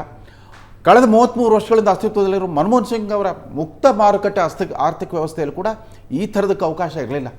ಯಾವುದನ್ನು ಬಡವರಲ್ಲಿ ಆಸೆ ಹೆಚ್ಚಿಸ್ತಾ ಆಮಿಷಗಳನ್ನು ತೋರಿಸ್ತಾ ಸರ್ಕಾರಿ ಖಜಾನೆಯನ್ನು ಖಾಲಿ ಮಾಡೋ ಆ ಥರದ ಚಿಂತನೆಯೇ ಇರಲಿಲ್ಲ. ಇದು ಈಗ ಸರ್ಕಾರಿ ಖಜಾನೆ ಪ್ರಶ್ನೆ ಅಲ್ಲ, ಈಗ ಬಿರೋದು ವೈಯಕ್ತಿಕ ಖಜಾನೆಗಳ ಪ್ರಶ್ನೆ. ಖಂಡಿತವಾಗಿ ಒಂದು ಕೆಳ ಮಧ್ಯಮ ವರ್ಗದಲ್ಲಿ ಹುಟ್ಟಿದಂಥ ನಾನು, ನಮ್ಮಂಥವ್ರ ಕಾಳಜಿ ಏನಂತ ಅಲ್ಲ, ನಾನು ಏನೋ ಕಷ್ಟಪಟ್ಟಿವಿ, ಹನಿ ಬೆವರು ಸುರಿಸಿ ಏನೋ ಮಾಡ್ಕೊಂಡಿದ್ದೀವಿ ಜೀವನದಲ್ಲಿ. ನೀವು ನನಗಿಂತ ಸುಮಾರು ಒಂದು 30 ವರ್ಷ ಚಿಕ್ಕವರು ಇರ್ಬೋದು. ನಮಗೆಲ್ಲ ನಾವು ಬೆಳೆದು ಬಂದಿರೋ ಸಂಸ್ಕಾರ ಯಾವುದು ಅಂತಂದರೆ ದುಡಿಮೆ, ಉತ್ಪಾದನೆ ಮತ್ತು ಸಂಪಾದನೆ ಅವುಗಳ ನಡುವಿನ ಅವಿನಾಭಾವ ಸಂಬಂಧ ಏನಿದೆ ಅದನ್ನು ಕಳಚಾಕ್ಕೊಡ್ದು. ನೀವೇನು ಕೆಲಸ ಮಾಡಿದ್ರೆ ನಿಮ್ಮ ಅಕೌಂಟಿಗೆ 1 ಲಕ್ಷ ಹಾಕ್ತೀವನ್ನೋ ಒಂದು ಆಮಿಷವನ್ನು ನಾವು ಬೆಳೆಸ್ತಾ ಜನರಲ್ಲಿ ಆ ಥರದ ಭಾವನೆ ಬಿತ್ತಾ ಹೋದರೆ ಕಾಯಕ ಸಂಸ್ಕೃತಿ ನಾಶವಾಗಿ ಹೋಗ್ಬಿಡುತ್ತೆ, ಆರ್ಥಿಕ ವ್ಯವಸ್ಥೆ ದಿವಾಳಿಯಾಗಿ ಹೋಗ್ಬಿಡುತ್ತೆ. ಇದ್ರ ಜೊತೆಗೆ ಇನ್ನೊಂದು ತಳಕ್ಕೆ ಹಾಕ್ಕೊಂಡಿದೆ, ಪದೇ ಪದೇ ಪದೇ ಪದೇ ಆ ಮುಸ್ಲಿಮರ ಉದ್ದೀಪನಗೊಳಿಸುವಂಥ ಮಾತುಗಳು ಪ್ರಣಾಳಿಕೆಯಲ್ಲೂ ಇದೆ. ಯಾಕಂದ್ರೆ ಹಿಂದೆ ಸಿದ್ದರಾಮಯ್ಯ ಗೌರ್ಮೆಂಟ್ ಅದೇ ಮಾಡಿತ್ತು. ಮುಸ್ಲಿಂ ಯುವಕರಿಗೆ ವಿದೇಶದಲ್ಲಿ ವ್ಯಾಸಂಗ ಮಾಡಲಿಕ್ಕೆ ನಾವು 30 ಲಕ್ಷ ರೂಪಾಯಿ ಸಾಲ ಅಲ್ಲ ಸಬ್ಸಿಡಿ ಥರ ಕೊಟ್ಬಿಡ್ತೇವೆ ಅಂತಂದ್ರು. 30 ಲಕ್ಷ ನಾನ್ ರಿಫಂಡಬಲ್ ಅಸಿಸ್ಟೆನ್ಸ್ ಕೊಡ್ತೀವಿ ಅಂತ ಹೇಳ್ಬಿಟ್ರು. ಅವಾಗ ಇತರೆ ವರ್ಗಗಳಿಗೆ ಏನು ಅನಿಸ್ತಿರ್ಬೋದು, ಇತರೆ ವರ್ಗದ ಬಡ ವಿದ್ಯಾರ್ಥಿಗಳಿಗೆ, ಪ್ರತಿಭಾವಂತ ವಿದ್ಯಾರ್ಥಿಗಳಿಗೆ, ವಿದೇಶಿ ವ್ಯಾಸಂಗದ ಕನಸು ಕಾಣ್ತಿರೋರು ಏನು ಅನಿಸ್ತಿರ್ಬೋದು. ಇದು ತಾರತಮ್ಯ ಪೂರಿತವಾದದ್ದಲ್ವಾ? ಪಾಸಿಟಿವ್ ಅಫ್ಕೋರ್ಸ್ ಅಫರ್ಮೇಟಿವ್ ಆಕ್ಷನ್ ಅಂತಂದಾಗ ಪಾಸಿಟಿವ್ ಡಿಸ್ಕ್ರಿಮಿನೇಷನ್ ಇದೆ. ಇದಕ್ಕೊಂದು ಉತ್ತರ ಕೊಡೋದಕ್ಕೆ ಕಾಂಗ್ರೆಸ್ನವರು ಇರಬೇಕಾಗಿತ್ತು. ಇಡೀ ಮೀಸಲಾತಿ ನೀತಿಯಲ್ಲಿ ಈ ಹೆಂಗಿದೆ ಆಸ್ತಿ ಮರು ಹಂಚಿಕೆ, ಸಂಪತ್ತಿನ ಮರು ಹಂಚಿಕೆ ಏನು, ಅದರ ಫೈನಾಲಿಟೀಸ್ ಏನು, ಹೆಂಗೆ ಡೀಟೇಲ್ಸ್ ಏನು, ಹೆಂಗೆ ಮಾಡ್ತೀರಿ, ಯಾರ್ಯಾರಿಗೆ ಎಷ್ಟು ಹಂಚ್ತೀರಿ, ಅಂತಿಮ ಗುರಿ ಏನು? ಪರ್ ಕ್ಯಾಪಿಟಾ ಇನ್ಕಮನ್ನು ಒಂದು ನಿರ್ಧಾರದ ಮೂಲಕ ನಾವು ಈಕ್ವಲ್ ಮಾಡಿಬಿಡ್ತೀವಿ ಅನ್ನುವಂಥದ್ದು ಅಂತಿಮ ಗುರಿಯ? ಹಾಗಾದರೆ ದೇಶ ಮುಂದುವರಿಯೋ ರೀತಿ ಇದೆ. ರಾಹುಲ್ ಗಾಂಧಿಯವರ ಭಾಷಣವನ್ನು, ಮನಮೋಹನ್ ಸಿಂಗ್ರ ಆವತ್ತಿನ ಭಾಷಣವನ್ನು ಮತ್ತು ಇವತ್ತಿನ ಪ್ರಣಾಳಿಕೆಯನ್ನು ಡಿಫೆಂಡ್ ಮಾಡ್ಕೊಳ್ಳೋದು ಕಾಂಗ್ರೆಸ್ನವರೊಬ್ರು ಇರಬೇಕಾಗಿತ್ತು. ನಿಮ್ಮ ಕೈಯಲ್ಲಿ ರೀಡಿಸ್ಟ್ರಿಬ್ಯೂಷನ್ ಆಫ್ ಪೊಲಿಟಿಕಲ್ ಪವರ್ ಇದೆ, ಅದನ್ನೇ ನೀವು ಮಾಡ್ಲಿಕ್ಕೆ ಎಲ್ಲ ಮಕ್ಕಳಿಗೆ ಟಿಕೆಟ್ ಕೊಡ್ತೀರಿ. ರೀಡಿಸ್ಟ್ರಿಬ್ಯೂಷನ್ ಮೊದಲು ಪೊಲಿಟಿಕಲ್ ಪವರ್ನ ರೀಡಿಸ್ಟ್ರಿಬ್ಯೂಷನ್ ಮಾಡಿ, ಆ ನಂತರ ವೆಲ್ತ್ ರೀಡಿಸ್ಟ್ರಿಬ್ಯೂಷನ್ ಏನೋ ಮಾತಾಡಿರಂತೆ. ಅಬ್ದುಲ್ ರಜಾಕ್ ಅವರು ನಮ್ಮ ಸ್ಟುಡಿಯೋದಲ್ಲಿ ಇದ್ದಾರೆ, ಕಾಂಗ್ರೆಸ್ನವರು ಇಲ್ಲ. ಎಸ್ ಅಬ್ದುಲ್ ರಜಾಕ್, ಡೀಟೇಲ್ಸ್ ಗೊತ್ತಾಗಬೇಕಾಗಿದೆ ರೀ. ಅಜಿತ್ ಜಿ ನೋಡಿ, ಸಚಾರ್ ಕಮಿಟಿ ಅಂತ ಹೇಳ್ಬಿಟ್ಟು ಒಂದು ಮಾರ್ಚ್ 2005ನಲ್ಲಿ ಒಂದು ರಚನೆ ಮಾಡಿದ್ರು. ರಾಜೇಂದ್ರ ಸಚಾರ್ ಅವರು ವರದಿಯನ್ನು ನವೆಂಬರ್ 2006 ಸಲ್ಲಿಕೆ ಮಾಡಿದ್ರು. ಅದನ್ನು ಅದಾದ ನಂತರ ಪ್ರಧಾನಿ ಮನಮೋಹನ್ ಸಿಂಗ್ ರವರು December 2006 52nd national development council ಮೀಟಿಂಗಲ್ಲಿ ಒಂದು ಮಾತನ್ನು ಹೇಳ್ತಾರೆ. ಅವ್ರು ಏನೆಲ್ಲ ಹೇಳಿರ್ತಾರೆ ಅದನ್ನೆಲ್ಲ ಮೋದಿಜಿಯವ್ರು ಮಾತಾಡಿರಲ್ಲ. ಅದಾದಮೇಲೆ ಜನವರಿ 2007 PMO ಅದನ್ನು ಕ್ಲಾರಿಫಿಕೇಷನ್ ಕೊಟ್ಟಿರುತ್ತೆ. ಸಾಮೂಹಿಕ ಆದ್ಯತೆಗಳ ಕುರಿತು ಮಾತನಾಡುವಾಗ ಮಾಜಿ ಪ್ರಧಾನಮಂತ್ರಿ ಸಿಂಗ್ ಅವರು ಕೃಷಿ, ನೀರಾವರಿ, ಜಲಸಂಪನ್ಮೂಲ, ಆರೋಗ್ಯ, ಶಿಕ್ಷಣ ಮತ್ತು ಇತರ ಹಲವು ಕ್ಷೇತ್ರಗಳನ್ನು ಅಭಿವೃದ್ಧಿಪಡಿಸುವ ಅಗತ್ಯವನ್ನು ಟೀಕಿಸಿದರು. SC STಗಳು, ಇತರ ಹಿಂದುಳಿದ ವರ್ಗಗಳು, ಅಲ್ಪಸಂಖ್ಯಾತರು ಮತ್ತು ಮಹಿಳೆಯರು ಮತ್ತು ಮಕ್ಕಳ ಉನ್ನತಿಗಾಗಿ ಕಾರ್ಯಕ್ರಮಗಳ ಜೊತೆಗೆ ಈ ಕ್ಷೇತ್ರಗಳಿಗೆ ಅಭಿವೃದ್ಧಿಯ ಅಗತ್ಯವಿದೆ. ಅಲ್ಪಸಂಖ್ಯಾತರು, ವಿಶೇಷವಾಗಿ ಮುಸ್ಲಿಂ ಅಲ್ಪಸಂಖ್ಯಾತರು ಸಮಾನವಾಗಿ ಹಂಚಿಕೊಳ್ಳಲು ಅಧಿಕಾರವನ್ನು ಖಚಿತಪಡಿಸಿಕೊಳ್ಳಲು ನಾವು ನವೀನ ಯೋಜನೆಗಳನ್ನು ರೂಪಿಸಬೇಕಾಗಿದೆ. ಅಭಿವೃದ್ಧಿಯ ಫಲಗಳನ್ನು ಸ್ಟೇಟ್ಮೆಂಟ್ ಎಲ್ಲರೂ ನೋಡಿದ್ದಾರೆ. ಅಬ್ದುಲ್ ಸಮಯ ತುಂಬಾ ಕಡಿಮೆ ಇದೆ ನನಗೆ ತಿಳಿಸ್ತಾ ಇರೋದು. ನಾವು ಕಾಂಗ್ರೆಸ್ನವರು ಡಿಫೆಂಡ್ ಮಾಡ್ಕೊಳ್ಳೋಕೆ ಬಂದಿಲ್ಲ, ಡಿಫೆಂಡ್ ಮಾಡ್ಕೊಳ್ಳೋಕೆ ಬಂದಿಲ್ಲ ಅಂತ ಹೇಳ್ತಾ ಇದ್ದೀವಿ. ಅಬ್ದುಲ್ ರಜಾಕ್ 2006 ಇಂದ ಡಿಫೆಂಡ್ ಮಾಡ್ಕೊಳ್ಳೋಕೆ ಶುರು ಮಾಡಿದ್ರು. ಮೋದಿಜಿ ಅವರು ಈ ಸಂದರ್ಭದಲ್ಲಿ 18 ವರ್ಷಗಳ ಹಿಂದೆ ಹೇಳಿರುವ ಪ್ರಧಾನಿಯ ಮಾತನ್ನ ಎತ್ಬಿಟ್ಟು ಏಪ್ರಿಲ್ 6 ಹೈದರಾಬಾದ್ ರ್ಯಾಲಿಯಲ್ಲಿ ರಾಹುಲ್ ಗಾಂಧಿ ಅವರೆಲ್ಲ ಎಲ್ಲಿಂದನೋ ಎತ್ಕೊಂಡು ಏನೋ ಮ್ಯಾಚ್ ಮಾಡಿ ಪ್ರಣಾಳಿಕೆಯಲ್ಲಿ ಇದೆಯಾ, ಅವ್ರು ಹೇಳಿದ್ರಲ್ಲ ಪ್ರಣಾಳಿಕೆಯಲ್ಲಿ ಈ ಮಾತಿದೆ ಅಂತಬಿಟ್ಟು, ಪ್ರಣಾಳಿಕೆಯಲ್ಲಿ ಈ ಮಾತಿದೆಯಾ, ಸುಳ್ಳಲ್ವಾ ಹೇಳಿದ್ದು ಮೋದಿ ಅವರು? ಹೇಳ್ಬಿಟ್ಟು ಮಂಗಲಸೂತ್ರ ಕೂಡ ಬಿಡಲ್ಲ ಅಂತ ಹೇಳ್ಬಿಟ್ಟು ಇಷ್ಟು 15 ಲಕ್ಷ ಅಕೌಂಟ್ ಹಾಕ್ತೀವಿ ಅಂತ ಪ್ರಣಾಳಿಕೆಯಲ್ಲಿ ಇತ್ತ ಬಿಜೆಪಿ ಪ್ರಣಾಳಿಕೆ. ಹಾಗಂತಲ್ಲ, ಪ್ರಶ್ನೆ ಮಾಡಕ್ಕೆ ಎಲ್ಲರೂ ಪ್ರಣಾಳಿಕೆಯಲ್ಲಿ ಅವ್ರು ಹೇಳಿಲ್ವಾ ಕಾಲಾದನ್ ತರ್ತೀವಿ ಅಂತ ಪ್ರಣಾಳಿಕೆಯಲ್ಲಿ ಇಲ್ವಾ? ಬ್ಲಾಕ್ ಮನಿ ರಾಹುಲ್ ಗಾಂಧಿ ಹೇಳಿಲ್ವಾ? We will bring back black money. Rahul Gandhi ಹೇಳಿಲ್ವಾ? ಈಗ we will bring back black money ಇರ್ತಾ ಇರ್ಲಿಲ್ವಾ ಪ್ರಣಾಳಿಕೆಯಲ್ಲಿ? ಹಣ ವಾಪಸ್ ಬಂದ್ರೆ ವಾಪಸ್ ತರ್ತೀವಿ ಅಂತ ಹೇಳಿಲ್ಲ. ಕೇಳಿ ಕಾಲಾದನ್ ವಾಪಸ್ ತರಕ್ಕೆ ಇದು ಪ್ರಣಾಳಿಕೆ. ಅಶೋಕ್ ನಾರಾಯಣ ಒಂದು ನಿಮಿಷ, ನಿಮ್ ಮಾತೇನು ಅಂದ್ರೆ ನೀವು ಪ್ರಣಾಳಿಕೆಯಲ್ಲಿ ಇರೋದ್ರ ಬಗ್ಗೆ ಅಷ್ಟೇ ಚರ್ಚೆ ಮಾಡಿ ಭಾಷಣದ ಬಗ್ಗೆ ಚರ್ಚೆ ಮಾಡಬೇಡಿ ಅಂತ ಹೇಳಿಲ್ಲ. ಮತ್ತೆ ಮಂಗಲಸೂತ್ರ ಅರ್ಬನ್ ನಕ್ಸಲ್ ಪಕ್ಷನ, ಅದು ಅರ್ಬನ್ ನಕ್ಸಲ್ ಪಕ್ಷನ. ಇವಾಗ ಅಷ್ಟೊಂದು ಜನ ಮಕ್ಕಳನ್ನು, ಜಾಸ್ತಿ ಮಕ್ಕಳನ್ನ ಹುಟ್ಟಿಸ್ತಾರಲ್ಲ, ಅವ್ರನ್ನ ಕೊಟ್ಬಿಡ್ತಾರಂತ. ಉತ್ತರ ಪ್ರದೇಶದ ಇವತ್ತಿನ ಅಸೆಂಬ್ಲಿಯಲ್ಲಿ 40 ಜನ MLAಗಳಿಗೆ 6ಕ್ಕಿಂತ ಹೆಚ್ಚು ಮಕ್ಕಳಿದ್ದಾರೆ. ಅವರನ್ನ ಹಂಚಕ್ಕೋಸ್ಕರ ಅವ್ರ ಬಗ್ಗೆ ಮಾತಾಡಿದ ಮೋದಿ ಅವರು ಹಂಚಬಾರ್ದು ಅಂತ ಹೇಳ್ತಾ ಇದ್ದಾರೆ. ಹಾಗಲ್ಲ, ಅವ್ರು ಹೇಳಿದ ಮಾತೇನು, ಟೀಕೆ ಯಾವ ತರ ಇತ್ತು, ಸಮುದಾಯಗಳ ನಡುವೆ ತಗೊಬಂದ್ಬಿಟ್ಟು ಬರೀ ಇದೇ ನೀವು ಚರ್ಚೆ ಮಾಡ್ಬೇಕು. ಇವತ್ತು ಅಸಲಿ ನೀವು ಏನಿದೆ ಅದ್ರ ಬಗ್ಗೆ ನೀವು ಮಾತಾಡಲೇಬಾರ್ದು. ಈ ಥರ ಚರ್ಚೆ ಮಾಡಿಕೊಂಡು ಕಾಲ ಕಳ್ಕೊಂಡು ಇದೇ ಮಾತು ಯಾಕೆ ನೀವು ಎಲೆಕ್ಷನ್ ಫಸ್ಟ್ ಫೇಸ್ ಮುಂಚೆ ಹೇಳಿಲ್ಲ? ತಮಿಳುನಾಡು ಕ್ಯಾಸ್ಟ್ ಸೆನ್ಸಸ್ ಬಗ್ಗೆ ಇವಾಗ ನೀವು ನೆನ್ನೆ ಮಾತಾಡಿದ್ರಲ್ಲ, ಇದೇ ಮಾತು ಯಾಕೆ ಮೊದಲು ಮಾತಾಡಿಲ್ಲ? Election commission of India is also perfect under PMO ಅಂತೀರಿ ಇವತ್ತು. Election ಏನ್ ಭಾಷಣ Commission of ಮಾಡ್ಬೇಕು India ಅಂತ is also ನೀವು free. ನಿಮ್ಮನ್ನ Perfect ಕೇಳ್ಕೊಂಡು ಅಂತ ಹೇಳಕ್ಕಾಗಲ್ಲ ರೀ. ಇವರೆಲ್ಲ ಮೋದಿ ಹೇಳ್ಕೊಂಡು ಭಾಷಣ ಆ ಥರ ಬೇಕು ಆ ಥರ ಡೇಟ್ಗಳನ್ನು ಕೊಟ್ಟು 2 ತಿಂಗಳು ಎಲೆಕ್ಷನ್ ಮಾಡಿ ಇವಾಗ ಈ ಥರ ಸ್ಪೀಚು, ಇವಾಗ ಇನ್ನ ಈ ಫೇಸ್ ಆದಮೇಲೆ ನೆಕ್ಸ್ಟ್ ಫೇಸ್ ಏನು ಬರುತ್ತೆ ಅದಕ್ಕೆ ಯಾವ ಥರ ಸ್ಪೀಚ್ಗಳು ಮಾಡಬೇಕು, ಇದಕ್ಕೋಸ್ಕರನೇ ಇಷ್ಟೊಂದು ಎಕ್ಸ್ಟೆಂಡೆಡ್ ಎಲೆಕ್ಷನ್ ನಡೀತಾ ಇರೋದು. ಇದು ನಾನು ಕೇಳುವ ಮಾತು ಸಿಂಪಲ್ ಆಗಿದೆ ಅಜಿತ್ ಅವರೇ. ಇವತ್ತು ಕಾಂಗ್ರೆಸ್ ಪಕ್ಷಕ್ಕೆ ಇವ್ರು ಟೀಕೆ ಮಾಡ್ತಿದಾರಲ್ಲ, ಪ್ರಣಾಳಿಕೆಯಲ್ಲಿ ಇವ್ರು ಹೇಳಿದ ಮಾತುಗಳನ್ನ ಎಲ್ಲ ಇಟ್ಕೊಂಡ್ಬಿಟ್ರ ಇವರೆಲ್ಲ ಹೇಳಿದ ಮಾತನ್ನ ಇಟ್ಕೊಂಡ್ಬಿಟ್ರ. ಇವಾಗ 1% ದೇಶದ ಜನತೆ 1% ದೇಶದ ಜನತೆ 40% ಸಂಪತ್ತನ್ನು ಹೊಂದಿದೆ. ಎಕನಾಮಿಕ್ ಇಕ್ವಾಲಿಟಿ ಬೇಡ ಒಂದು ದೇಶ ಮುಂದುವರಿಬೇಕಾದ್ರೆ. 50% ರಾಷ್ಟ್ರದ ಜನತೆ 3%. ನಿಮಗೆ ಅಬ್ದುಲ್ ರಜಾಕ್ ಸ್ಕ್ಯಾಮ್ ರಿಪೋರ್ಟ್ ಕೇಳಿ ಒಂದು ನಿಮಿಷ ದಯವಿಟ್ಟು. 50% ಈ ದೇಶದ ಜನರು 3% ದೇಶದ ಸಂಪತ್ತನ್ನು ಡಿವೈಡ್ ಮಾಡ್ಕೊಂಡಿರೋದು.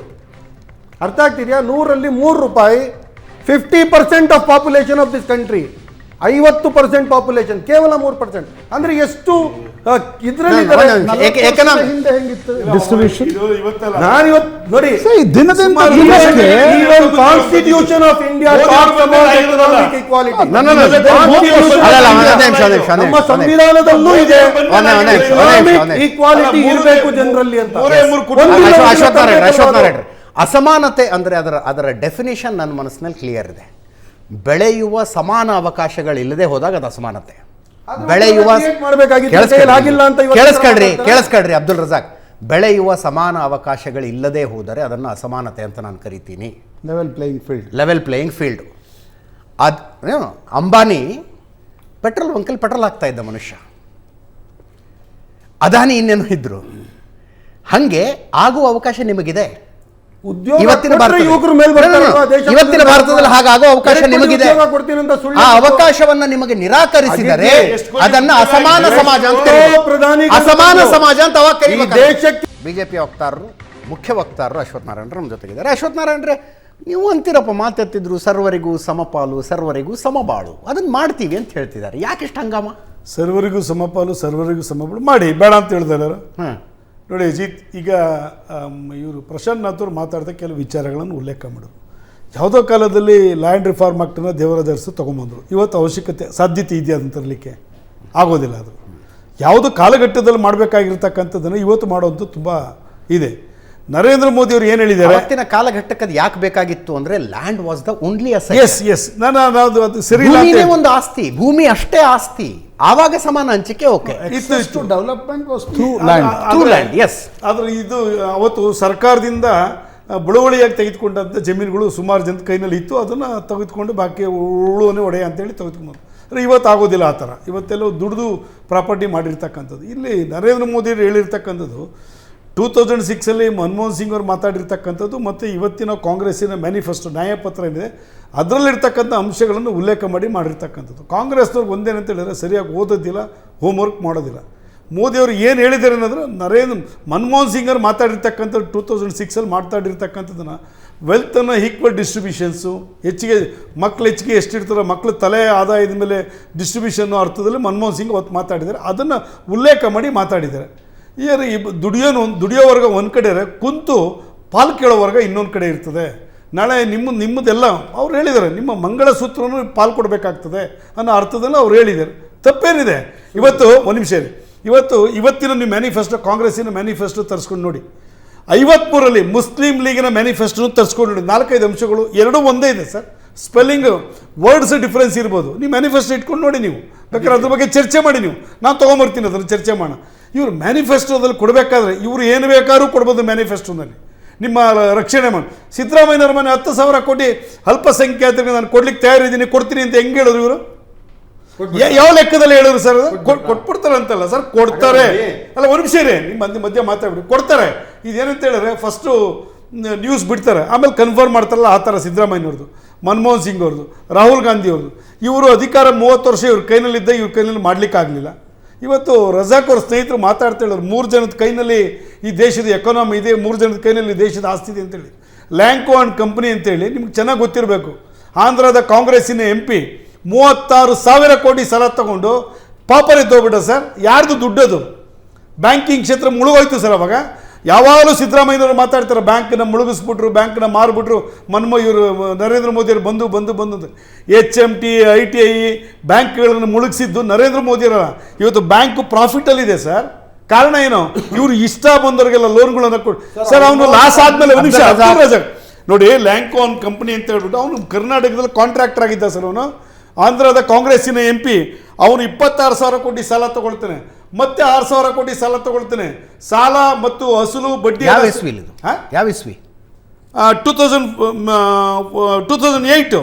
2008 ಮಾರ್ಚ್ 18,000 ಕೋಟಿ ಸಾಲ ತಗೊಳ್ತಾನೆ ಸರ್. ಕಾಂಗ್ರೆಸ್ಸಿನ MP ಲ್ಯಾಂಕೋ ಅಂಡ್ ಕಂಪ್ನಿ, ಕರ್ನಾಟಕದಲ್ಲಿ ಕಾಂಟ್ರಾಕ್ಟರ್ ಸರ್. ಅವನು ಮೈತಾಸ್ and company, Lanco and company, ಇವರೆಲ್ಲ ಬಿಗ್ ಕಾಂಟ್ರಾಕ್ಟರ್ಗಳು. 18,000 ಕಡೆಗೆ 52,000 ಕೋಟಿ ಸಾಲ ಆಗುತ್ತೆ ಸರ್. ಇವರು ಅಬ್ದುಲ್ ರಜಾಕ್ ಅವರು ಹೇಳ್ತಾರೆ 3 ಜನದ ಕೈನಲ್ಲಿ ಇತ್ತು ಅಂತೇಳಿ. ಸರ್, ಇವತ್ತು ಪಬ್ಲಿಕ್ ಸೆಕ್ಟರ್ ಒಂದು ಕಾಲದಲ್ಲಿ ನಂಬರ್ 1 ಬೆಂಗಳೂರಲ್ಲಿ. ಇವತ್ತು ಕಾಂಪಿಟೇಷನ್ ಇದೆ ಸರ್. ನಾನು ಪಬ್ಲಿಕ್ ಸೆಕ್ಟ್ರಲ್ಲಿ ಎಂಪ್ಲಾಯ್ ಆಗಿ ನಾನು ಕೆಲಸ ಮಾಡಿದ್ದೀನಿ. ಮನಮೋಹನ್ ಸಿಂಗ್ ಅವರು, ಪ್ರಧಾನಮಂತ್ರಿ ನರಸಿಂಹರಾಯರು ಲಿಬರಲೈಸೇಷನು, ಪ್ರೈವೇಟೈಸೇಷನು, ಗ್ಲೋಬಲೈಸೇಷನ್ ತಂದ ಮೇಲೆ ಬೇರೆ ರೀತಿ ದೇಶನೇ ಬದಲಾವಣೆ ಆಯಿತು. ಅವತ್ತು ಮಾಡ್ಬೋದಾಗಿತ್ತು.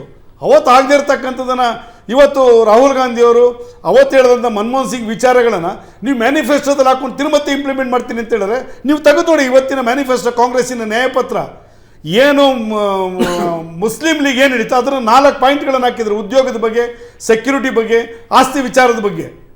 ಎಲ್ಲಿಗೆ ಹೋಗ್ತಾ ಇದೆ ದೇಶದಲ್ಲಿ?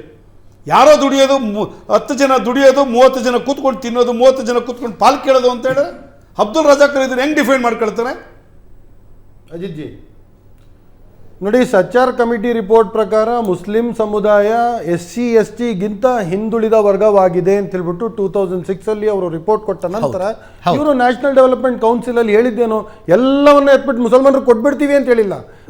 ಒಂದ್ಸಲ ಮನಮೋಹನ್ ಸಿಂಗ್ರ ಭಾಷಣ ಹಾಕಿ 5 ಗಂಟೆಗೆ ಪ್ಲೇ ಮಾಡಿದ್ದೀವಿ. ಇಲ್ಲ ನೋಡಿ,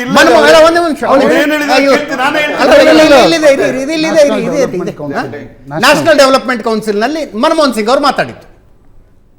Need to be revitalized. We will have to devise innovative plans to ensure that minorities, particularly the Muslim minority, are empowered to share equitably in the fruits of development. They must have the first claim on our resources ಅಂತ ಹೇಳ್ತಾರೆ. our resources. ಏನ್ ತಪ್ಪಿದೆ ಅದರಲ್ಲಿ? Innovative plants ಮಾಡಿಬಿಟ್ಟು ಈ ಸಮುದಾಯವನ್ನ ಮೇಲ್ದರಕ್ಕೆ ಈಕ್ವಾಲಿಟಿಯನ್ನ ಕೊಡಬೇಕು. ಎಲ್ಲ ಎದ್ಬಿಟ್ಟು ಮುಸಲ್ಮಾನರು ಕೊಟ್ಬಿಡಿ, ಮಂಗಲಸೂತ್ರ ಕಿತ್ಬಿಟ್ಟು ಹಿಂದೂಗಳಿಂದ ಮುಸಲ್ಮಾನರು ಕೊಟ್ಬಿಡಿ ಅಂತ ಹೇಳಿದ್ರೆ ಯಾವ ತರ ಮೋದಿಜಿ ಮಾತಾಡಿದ್ರು ಅದನ್ನು ಆಗಿ ತೋರಿಸಿ ಜನರಿಗೆ. ಮಂಗಲಸೂತ್ರ ಕಿತ್ಕೊಳ್ಳೋ ಮಾತು ಬಂದಿದ್ಯಾ? ಇಲ್ಲ ಮಂಗಲಸೂತ್ರ ಕಿತ್ಕೊಳ್ಳೋ ಮಾತು ಬಂತ? ಪ್ರಣಾಳಿಕೆಯಲ್ಲಿ ಇದೆಯಾ? ಭಾಷಣದಲ್ಲಿ ಹೇಳೋದನ್ನ ಎತ್ಬಿಟ್ಟು ಎಲ್ಲಿಂದ ಎಲ್ಲಿಗೋ ಜೋಡಿಸ್ಬಿಟ್ಟು ಸುಮ್ಮನೆ ತಲೆ ಮೇಲೆ ಗೂಬೆ ಕೂರಿಸೋ ಕೆಲಸ. ನೋಡಿ, ಪ್ರಧಾನಿಗಳು ಎಷ್ಟೋ ಬಂದ್ರು ಅಜಿತ್, ಇವತ್ತು ಅಕ್ಸೆಪ್ಟ್ ಮಾಡ್ಕೊಳ್ಳಿ, ಇಷ್ಟು ಸುಳ್ಳು ಹೇಳುವ ಪ್ರಧಾನಮಂತ್ರಿ ಯಾವತ್ತಿಗೂ ಈ ದೇಶ ನೋಡಿರ್ಲಿಲ್ಲ.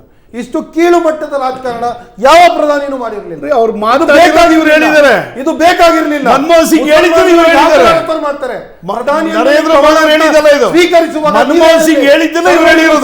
ಸರ್ವರಿಗೂ ಸಮಪಾಲು ಅಂತ, ಇದೆಲ್ಲ ಇವರು ಪ್ರಣಾಳಿಕೆ, ಇದು ಪ್ರಮಾಣವಚನ ಸ್ವೀಕರಿಸುವ. ಈ ದೇಶದ ಸಂಪನ್ಮೂಲದ ಮೇಲೆ ಮುಸ್ಲಿಮರಿಗೆ ಮೊದಲ ಹಕ್ಕು. ಇದರ ಅರ್ಥ ಏನು? ಸಚ್ಚಾರ್ ಕಮಿಟಿ ರಿಪೋರ್ಟ್ ಪ್ರಕಾರ ಇವರು ತುಂಬಾ ಹಿಂದುಳಿದ ವರ್ಗವಾಗಿರುತ್ತದೆ. ಅದಕ್ಕೋಸ್ಕರ ಇವರನ್ನ ಈಕ್ವಾಲಿಟಿ ಕೊಡೋಕ್ಕೋಸ್ಕರ ಒಂದು ನವೀನ ಅದು ನ್ಯೂ ಏನಾದ್ರು ಒಂದು ಇಂಪ್ಲಿಮೆಂಟ್ ಮಾಡಿ ಪ್ರೋಗ್ರಾಮ್ ಮಾಡಿ ಇವರನ್ನ ಮೇಲ್ ತರಬೇಕಾಗಿರುತ್ತೆ. ಇದರ clarification January 2007 PM press conference ಮಾಡಿ PM ಅಶೋಕ್ ನಾರಾಯಣ ಒಂದು ನಿಮಿಷ. ಸಮುದಾಯವಾರು ಪರ್ ಕ್ಯಾಪಿಟಾ ಇನ್ಕಮ್ ತೆಗೀತಾ ಹೋದರೆ ಈ ದೇಶದಲ್ಲಿ ಬಹುಶಃ ಪರ್ ಕ್ಯಾಪಿಟಾ ಇನ್ಕಮ್ ಹೈಯೆಸ್ಟ್ ಅಂತ ಬರೋದು ಅಲ್ಪಸಂಖ್ಯಾತರಲ್ಲೇ ಅಲ್ಪಸಂಖ್ಯಾತರು ಅನ್ನಿಸಿಕೊಂಡಿರುವ ಜೈನರು ಮತ್ತು ಪಾರ್ಸಿಗಳು. ಪರ್ ಕ್ಯಾಪಿಟಾ ಇನ್ಕಮ್ ಸಮುದಾಯವಾರು ತೆಗೆಯೋದಕ್ಕೆ ಹೋದರೆ ಪಾರ್ಸಿಗಳು ಮತ್ತು ಜೈನರು ದೇಶದ ಒಂದು ನಿಮಿಷ ಈಗ ಸಂಪನ್ಮೂಲ ಹಂಚಿಕೆ ಅಂದ್ರೇನು? ಅವರಿಂದ ಕಿತ್ಕೊಂಡು ಸೆಕೆಂಡ್ ಬಿಗ್ಗೆಸ್ಟ್ ಮೆಜಾರಿಟಿ ಆಗಿರುವ ಮುಸ್ಲಿಮರಿಗೆ ಕೊಡಿ ಅಂತನಾ? Resources of the country in the fruits of development. ಅರ್ಥ ಮಾಡ್ಕೊಳ್ಳಿ Ajit ji, in the fruits of development, ದೇಶದ ಉನ್ನತಿ ಇವರು ಮೇಲೆ ಬಂದ್ರೆ ದೇಶ ಮೇಲೆ ಬರೋದು. ಇವ್ರನ್ನ ಹಿಂದೆ ಬಿಟ್ಬಿಟ್ಟು ಬರೀ ಹಿಂದೂ ಅಂದ್ರೆ ದೇಶ ಮುಂದೆ ಸಂಪತ್ತಿನ ಮರು ಹಂಚಿಕೆ ಪ್ರಶ್ನೆ ಉತ್ತರ 10 ವರ್ಷ ಆಯ್ತು. ಅಶ್ವಥ್ ನಾರಾಯಣ್ ಒಂದೇ ಒಂದು ಮಾತು ಕೇಳಿ, ಹಿಂದೂಯಿಸಂ ಇಷ್ಟೊಂದೆಲ್ಲ ಮಾತಾಡಿದ್ರಲ್ಲ, ಏನ್ ಒಳ್ಳೇದಾಯ್ತು ಹಿಂದೂಗಳಿಗೆ? ಚರ್ಚೆ ಏನ್ರಿ? ಎಷ್ಟು ಕಾಲೇಜಸ್ ಚರ್ಚೆ ಏನ್ರಿ ಇವತ್ತು? ಚರ್ಚೆ ಏನು? ಜಾಸ್ತಿ ಮಕ್ಕಳು ಅಬ್ದುಲ್ ರಜಾಕ್ ಇವತ್ತಿನ ಚರ್ಚೆ ಏನು? ಹಿಂದೂಗಳ ಚಿನ್ನವನ್ನ ರಾಹುಲ್ ಗಾಂಧಿ ಅವರು ಕಿತ್ಕೊಂಡು ಜಾಸ್ತಿ ಮಕ್ಕಳು ಹುಟ್ಟಿಸೋ ಸಮುದಾಯವನ್ನ ಕೊಟ್ಬಿಡ್ತಾರೆ. ಅದನ್ನ ಚರ್ಚೆ ಮಾಡಿ. ಇದು ಸತ್ಯನಾ? ನೋಡಿ, ಹೇಳಿರೋದು ಅವರು. ಒಂದು ನಿಮಿಷ. 1.5 ವರ್ಷದ ಹಿಂದೆ 2022 ಅಕ್ಟೋಬರಲ್ಲಿ ಹೈದರಾಬಾದ್ನಲ್ಲಿ ರಾಷ್ಟ್ರೀಯ ಕಾರ್ಯಕಾರಿಣಿ ನಡೀತು. ಸಮಾರೋಪ ಭಾಷಣದಲ್ಲಿ ಪ್ರಥಮ ಬಾರಿಗೆ ಒಬ್ಬ ಪ್ರಧಾನಮಂತ್ರಿ ಪಸ್ಮಂದಾ ಮುಸ್ಲಿಮರು ಪ್ರಸ್ತಾಪ ಮಾಡಿದರು. ಭಾರತೀಯ ಮುಸಲ್ಮಾನರ ಪೈಕಿ 85% ಜನ OBC ಮತ್ತು ದಲಿತ ಮತಾಂತರಗಳಾದ ಪಸ್ಮಂದಾ ಮುಸ್ಲಿಮರು. ಇವ್ರನ್ನ ಹೊರಗಿಟ್ಟು ನಾವು ಬಲಿಷ್ಠ ಭಾರತ ಕಟ್ಟಲಿಕ್ಕಾಗಲ್ಲ. 15% ಜನ ಮಾತ್ರ ಸವರ್ಣೀಯ ಮುಸ್ಲಿಮ್, ಮೇಲ್ವರ್ಗದ ಮುಸ್ಲಿಮರಿದ್ದಾರೆ. ನಾವು ಇವ್ರ ಜೊತೆಗೆ ಸ್ನೇಹ ಯಾತ್ರೆ ಮಾಡಬೇಕು, ಅವರ ಸ್ಥಿತಿಗತಿಗಳನ್ನು ಅರ್ಥ ಮಾಡ್ಕೊಳ್ಳೋ ಪ್ರಯತ್ನ ಮಾಡಬೇಕು. ಅವ್ರು ಬಿಟ್ಟು ಬಲಿಷ್ಠ ಭಾರತ ಕಟ್ಟಲಿಕ್ಕಾಗಲ್ಲ ಅಂತ ಹೇಳಿದ ಮಾತನ್ನು ಯಾರೂ ಕೇಳಿಸ್ಕೊಳ್ಳಿಲ್ಲ, ಯಾರೂ ಉಲ್ಲೇಖ ಮಾಡಲಿಲ್ಲ, ಅದಕ್ಕೆ ಬೆಂಬಲನೂ ಕೊಡಲಿಲ್ಲ, ಸಮರ್ಥನೂ ಕೊಡಲಿಲ್ಲ, ಮೌನವಾಗಿದ್ದರು. ಇವತ್ತು ಕೇಳ್ತಾನೆ, ಗುಲಾಂ ನಬಿ ಆಜಾದ್ರಂಥ ಒಬ್ಬ ರಾಷ್ಟ್ರಭಕ್ತ ಕಾಶ್ಮೀರಿ ಮುಸ್ಲಿಮ್ನ ನಮ್ಮ ನಾಯಕ, ಅವರು ಯಾವತ್ತೂ ಪ್ರತ್ಯೇಕತಾವಾದಿಗಳ ಜೊತೆಗೆ ಎಂದೂ ಸಂಪರ್ಕ ಇಟ್ಕೊಂಡಿರಲಿಲ್ಲ. ಅವ್ರಿಗೊಂದು ಪದ್ಮ ವಿಭೂಷಣ ಕೊಟ್ಟು ಕೂಡಲೇ ಅವ್ರು ಕಾಂಗ್ರೆಸ್ನಿಂದ ಓಡೋಗೋ ಒಂದು ಸನ್ನಿವೇಶ ಸೃಷ್ಟಿ ಮಾಡಿದರು. ಕಾಂಗ್ರೆಸ್ ಪಕ್ಷದಲ್ಲಿ ಒಬ್ಬನೇ ಒಬ್ಬ ರಾಷ್ಟ್ರೀಯ ವ್ಯಕ್ತಿತ್ವಗಳು ಒಬ್ಬ ಮುಸಲ್ಮಾನ ನಾಯಕನಿಲ್ಲ. ಮುಸಲ್ಮಾನರ ಬಗ್ಗೆ ಮಾತಾಡಿ ಮೇಲಕ್ಕೆತ್ತಿ ಯಾವ ಪ್ರಯತ್ನಗಳಾಗಲಿಲ್ಲ.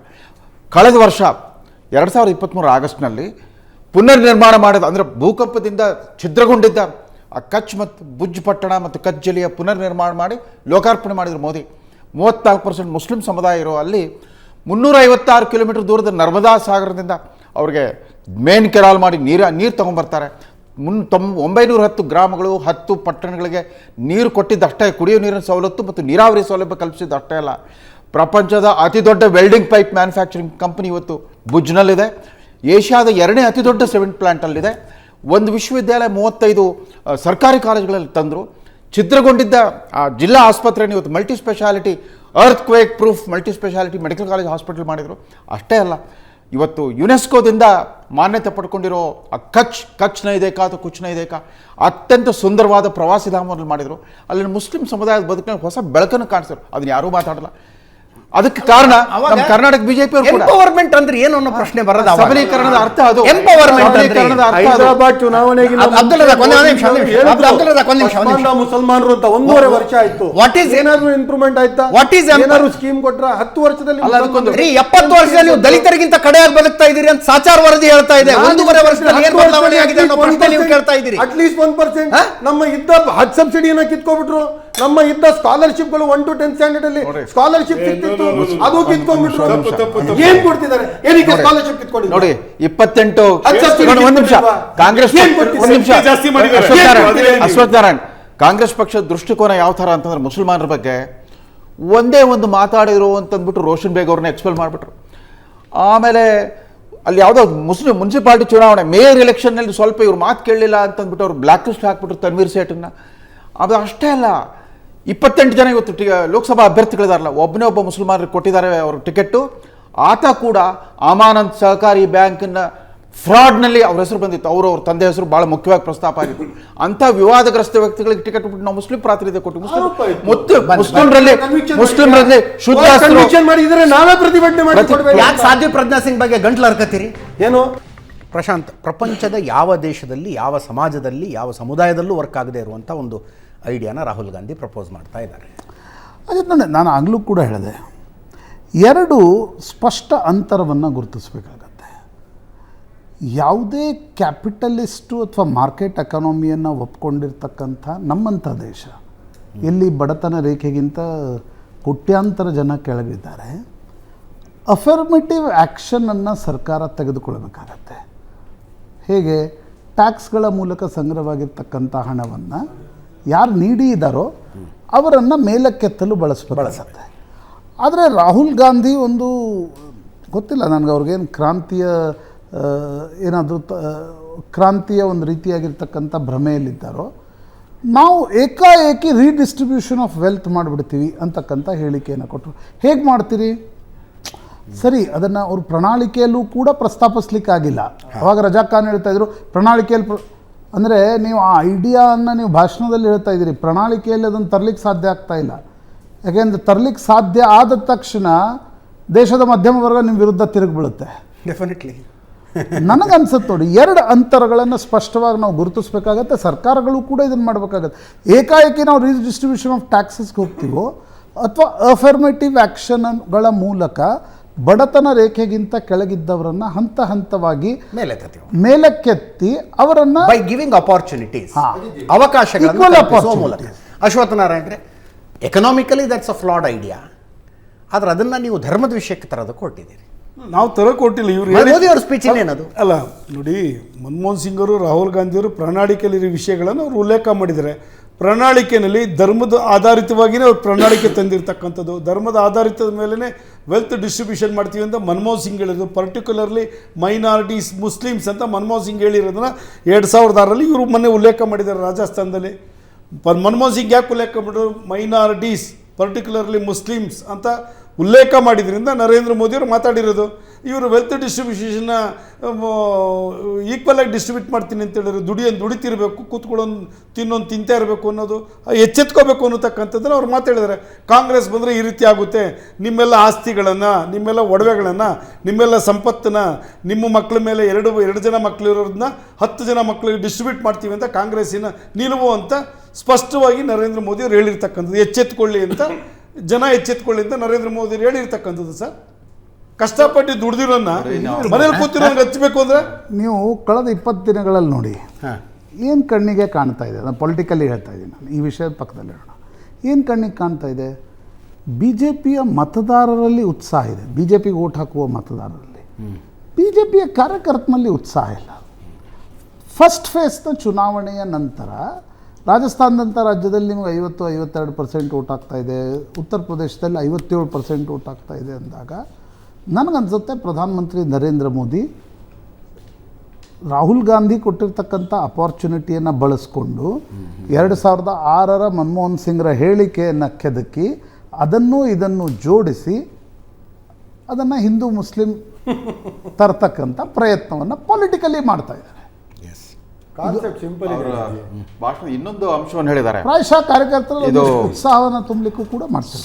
ಕೆಲವೇ ಜನರ ಕೈಯಲ್ಲಿ ಹೆಪ್ಪುಕಟ್ಟಿರೋ ಸಂಪತ್ತನ್ನು ನಾವು ಎಲ್ಲರಿಗೂ ಹಂಚ್ತೀವಿ ಅನ್ನೋದಿದೆ, ಇದು ಮಾವೋವಾದಿಗಳ ಸಿದ್ಧಾಂತ. ಅರ್ಬನ್ ನಕ್ಸಲ್ ಅನ್ನೋದು ಬಳಸಿದ್ದಾರೆ. ನೋಡಿ, 40-50ರ ದಶಕದಲ್ಲಿ ಡಿಕ್ಟೇಟರ್ಶಿಪ್ ಆಫ್ ದಿ ಪ್ರೊಲೆಟೇರಿಯಟ್ ಅಂತ ದುಡಿಯುವ ವರ್ಗದ ಸರ್ವಾಧಿಕಾರವನ್ನು ನಾವು ಸ್ಥಾಪಿಸ್ತೀವಿ ಅನ್ನೋ ಒಂದು ಭ್ರಮಾಲೋಕವನ್ನು ಕಟ್ಟಿದ್ರು. ಮುಂದೇನಾಯಿತು? Dictatorship of the politburo ಆಗೋಗ್ಬಿಡ್ತು. ಕಮ್ಯುನಿಸ್ಟ್ ಡಿಕ್ಟೇಟರ್ಶಿಪ್ ಯಾರ್ದು ಅಂದ್ರೆ ಕಮ್ಯುನಿಸ್ಟ್ ನಾಯಕರ ಡಿಕ್ಟೇಟರ್ಶಿಪ್ ಆಯಿತು. ಅವ್ರ ಮಕ್ಕಳೆಲ್ಲ ಶ್ರೀಮಂತರಾದರು, ಅಮೇರಿಕಾದಲ್ಲಿ ಹೋಗ್ಬಿಟ್ಟು ಅವರೆಲ್ಲ ವಿದೇಶಿ ಉನ್ನತ ವ್ಯಾಸಂಗವನ್ನು ಪಡ್ಕೊಂಬಂದರು, ಶ್ರೀಮಂತರಾಗಿ ಹೋಗ್ಬಿಟ್ರು.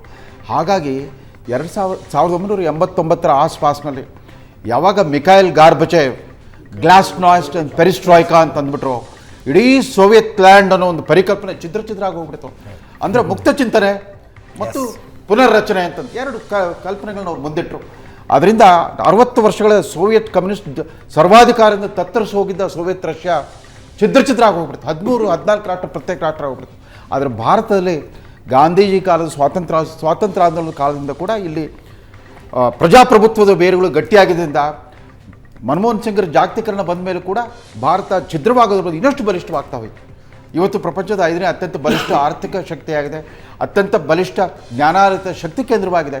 ಆದರೆ ಸೋನಿಯಾ ಗಾಂಧಿ ಮತ್ತು ರಾಹುಲ್ ಗಾಂಧಿಯವರ ಚಿಂತನೆ ಯಾವ ಥರ ಇರುತ್ತೆ ಅಂತಂದರೆ, 2009ರಲ್ಲಿ 125ನೇ ಸಂಸ್ಥಾಪನಾ ದಿನಾಚರಣೆ ಲಿಖಿತ ಭಾಷಣ ಸೋನಿಯಾ ಗಾಂಧಿ ಅವ್ರದ್ದು.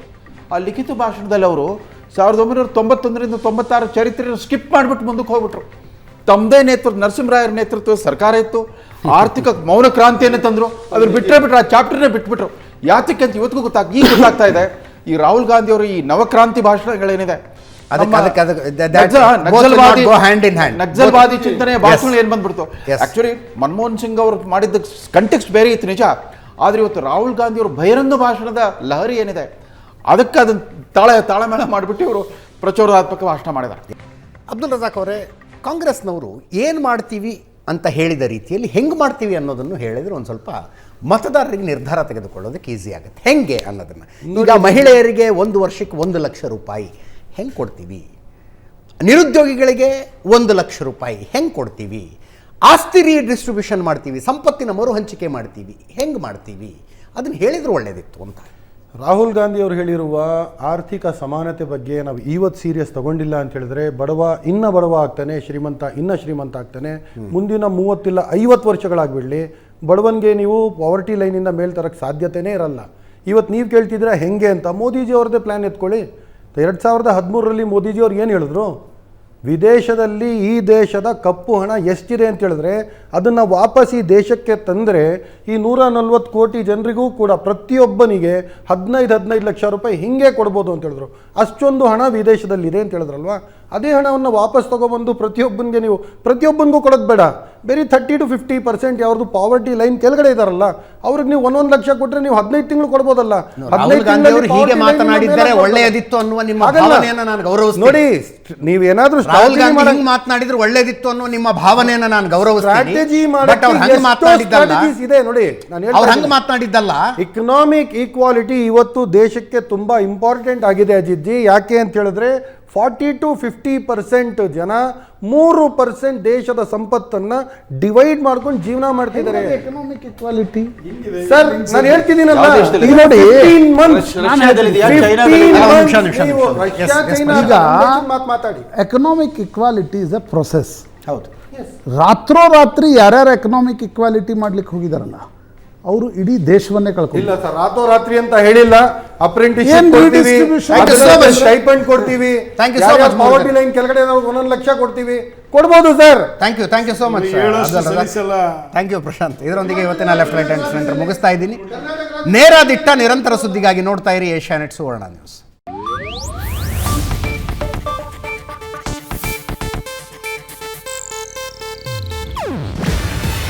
ಇದು ಏಷ್ಯಾನೆಟ್ ನ್ಯೂಸ್ ನೆಟ್ವರ್ಕ್ ಪ್ರಸ್ತುತಿ. ನೀವು ನೋಡ್ತಿದ್ದೀರಾ ಏಷ್ಯಾನೆಟ್ ಸುವರ್ಣ ನ್ಯೂಸ್.